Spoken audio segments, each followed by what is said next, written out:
நீங்க யாரெல்லாம் இந்த போஸ்ட்டை பார்த்தீங்கன்னு தெரியல. ஆனா நான் பார்த்தேன். என்னன்னா 5 நாளைக்கு முன்னால வின் டீசல் அவருடைய ஐஜி பேஜ்ல ஒரு போஸ்ட் அப்லோட் பண்ணியிருக்காரு. அது என்ன போஸ்ட்னா,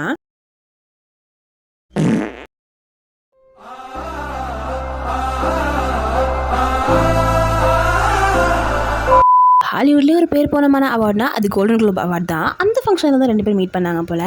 அது மட்டும் இல்லாமல் ஃபாஸ்ட் அண்ட் ஃபியூரியஸ் ஃபேன்ஸ் எல்லாருக்குமே தெரிஞ்சிருக்கும் வின் டீசலுக்கும் ராக்குக்கும் டஃப் ஆயிடுச்சுன்னு. கால் பண்ணி பேச அது அவ்வளோ ஈஸி இல்லை. கேப்டன் அமெரிக்காவுக்கு எனக்கு டஃப் ஆயிடுச்சு. எங்களுக்குள்ள பேச்சுவார்த்தை இல்லை. அந்தளவுக்கு ஒருத்தான விஷயம் இல்லை. ஏன்னா ஃபாஸ்ட் ஃபயர் தான் ராக் வந்து இன்ட்ரோ ஆனார். அதுக்கப்புறம் தான் ஃபாஸ்ட் சாக ரொம்பவே ஃபேமஸ் ஆக ஆரம்பிச்சிச்சு. அது மட்டும் இல்லாமல் ராக் வந்து ஒரு சப்போர்ட்டிங் ஆக்டராகவும் விண்டேஸை வந்து மெயின் கேரக்டர் பண்ணனால 2 பேருக்குமே பிடிக்கல. அதனால ராக் வந்து எனக்கான தனி படத்தை நான் எடுத்துக்கிறேன்னு சொல்லி தான் ஹாப்சன் ஷா எடுத்தார். இதுதான் சண்டை. அவர் படத்தை விட்டு போனதுக்கப்புறம் படம் பெருசாக ஓடல. அதுக்கப்புறம் விண்டேஸிலே காலில் விழாத குறையா போஸ்ட்லாம் போட்டு அவரை கூப்பிட்டாரு. கடைசியில் 2 பேருமே சேர்ந்துட்டாங்க போல. இதில் யார் காலில் விழுந்தாங்கன்னு இப்போ